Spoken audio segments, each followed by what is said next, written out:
ആ ഡിക്കിന്ന് വേഗം എടുത്ത് ഫ്രണ്ടിൽ വെച്ചേ. നീ എന്നെ ആടെ ഇറക്കിയിട്ട് ഇപ്പോട് പോയിക്കോ. ആടെ നിൽക്കണ്ട കേട്ടാ. ഇങ്ങോട്ട് വരുന്ന ബാഗിനല്ലേ കനമുള്ളൂ, അങ്ങോട്ട് പോകുന്ന ബാഗിന് കനമൊന്നും ഇല്ലല്ലോ. ബാഗിൽ കനമൊന്നുമില്ല, കനം മൊത്തം മനസ്സിലാണ്.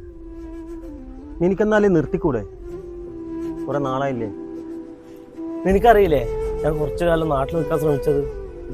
എന്നേരാന്ന് എനിക്ക് മനസ്സിലായേ ഗൾഫുകാരെന്നുള്ള പേരാന്ന് എനിക്കൊരു ബാധ്യത. ഒരു ദുബായ്ക്കാരന്റെ ഭാര്യ എന്നുള്ളൊരു പേരെങ്കിലും എനിക്കുണ്ടായിരുന്നു. ഇനിയിപ്പോ അതും ഉണ്ടാവില്ല അല്ലേ? അടുത്ത മാസം സാലറി കിട്ടിയാൽ തുടങ്ങും അടുത്ത പെട്ടി കെട്ടാനുള്ള സാധനം വാങ്ങാൻ. അങ്ങനെ ഓരോന്ന് മേടിച്ച് കട്ടിനടിയിലും കബോർഡിൻ്റെ മുകളിലും മേശമേലെല്ലാം കൊണ്ടുവന്ന് അറിയിക്കും.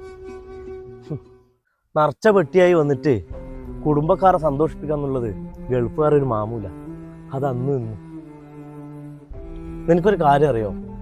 ഓരോ പ്രവാസികൾക്കും ഒരേ ഒരു ആഗ്രഹം മാത്രമേ ഉള്ളൂ. എല്ലാ ലീവിനും പെട്ടിയും കെട്ടി വരുന്ന നമ്മളെ അവസാനത്തെ പെട്ടിയും നമ്മൾ തന്നെ ചുമക്കണം. അല്ലാണ്ട് നമ്മളെയും ചുമന്നുകൊണ്ടൊരു പെട്ടിയോ നമ്മളെ വീട്ടിലേക്ക് കയറിച്ചെല്ലാൻ പാടില്ല.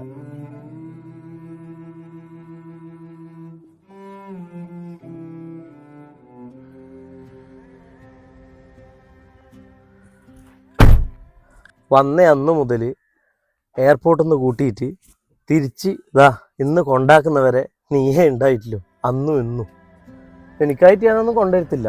നീ അത് ചോദിക്കലുമില്ല.